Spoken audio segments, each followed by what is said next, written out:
Hello, and thank you for joining us for another episode of This Week in AML. I'm John Byrne, Chair of the AMLRS Advisory Board. And I'm Elliot Berman, our Creative Director.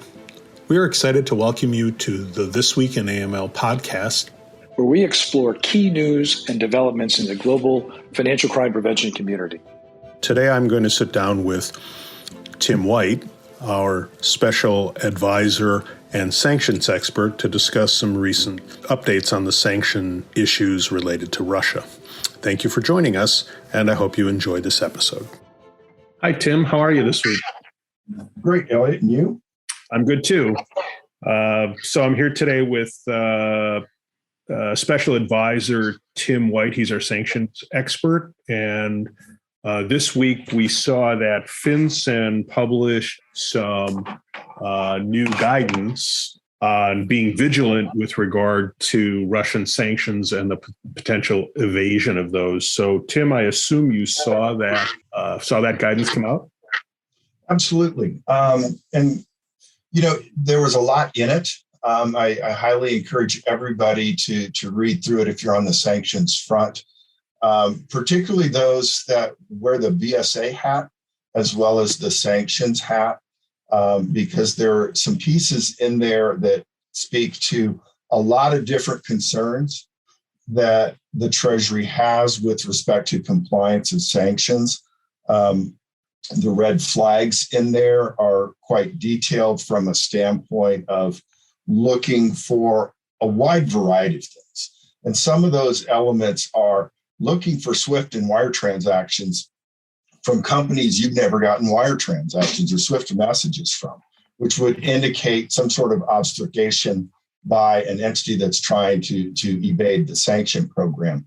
There's also a real big focus on cryptocurrencies, the requirements of the exchanges with respect to BSA as well as sanctions, because there's a big concern that the Russian and Belarusian entities are going to try and circumvent the standard financial institution network and use crypto to get around that. So a great deal of detail in here. And one of the things that I would highly recommend is OFAC put out guidance, sanctions compliance guidance for cryptocurrency back in October of 2021. And having familiarized myself with that when it came out, key information here, and this also has implications for the BSA world.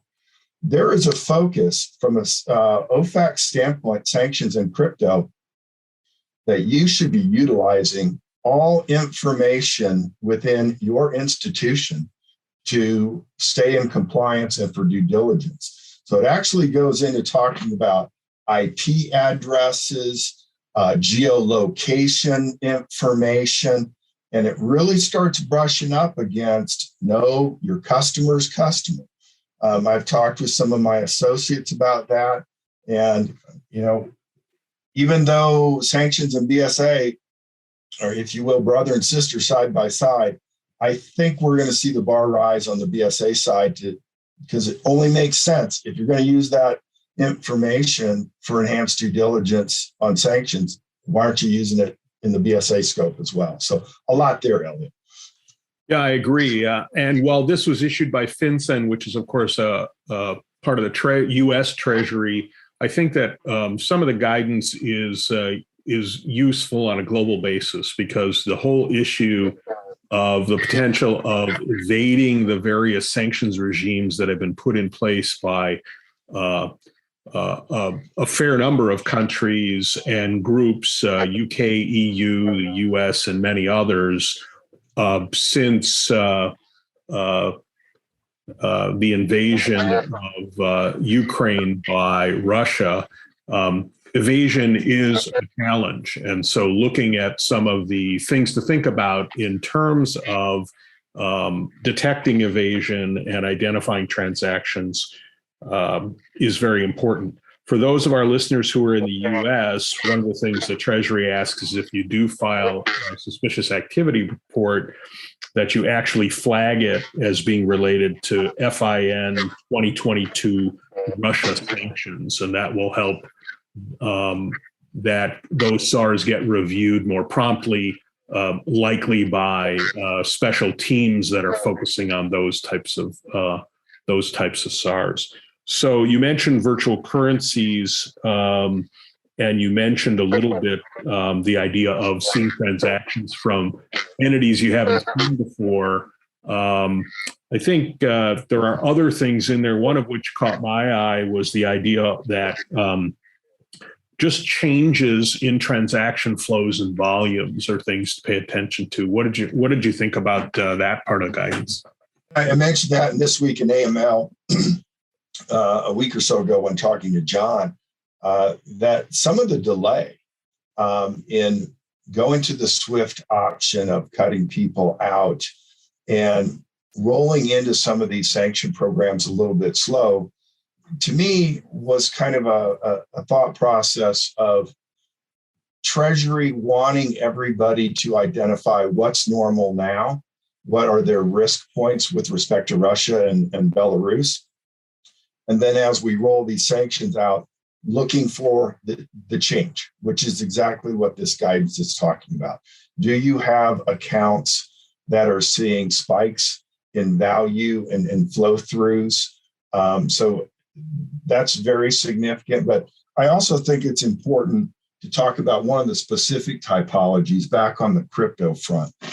And that is in those institutions that have visibility, the exchanges and so forth, be looking for a typology of basically a buy, trade, and then liquidate. You're going to see, basically it's that concept of layering. How do we hide this trail as quickly as possible in the blockchain? Now, obviously it's all going to be there, but the faster you accelerate that, the higher probability that it's going to go unnoticed. So I think that's a key typology there. But the other one is just looking for what's new, what's different, and what has changed. IP indicators, of course, from that part of the world. The specific addresses to those geographies should be noted. But I think it should also be noted there are tax havens and there are monetary or financial centers all over the world. You could be seeing this coming in from Hong Kong. You could be seeing it coming in from Singapore. It's just the whole world is connected that way. So be looking for changes, throughout all of those areas. Well, thanks, Tim. I'm going to do our shameless plug. So on the 24th of March, we're doing a webinar on how to deal with high-risk customers on a global basis. So we urge you to go to our website and sign up for that. It will start streaming live at 1 p.m. Eastern Time, again, Thursday, March 24th. So Tim, thanks for joining me this week, and you have a great weekend. Absolutely. You too, Elliot. Take care. Bye-bye.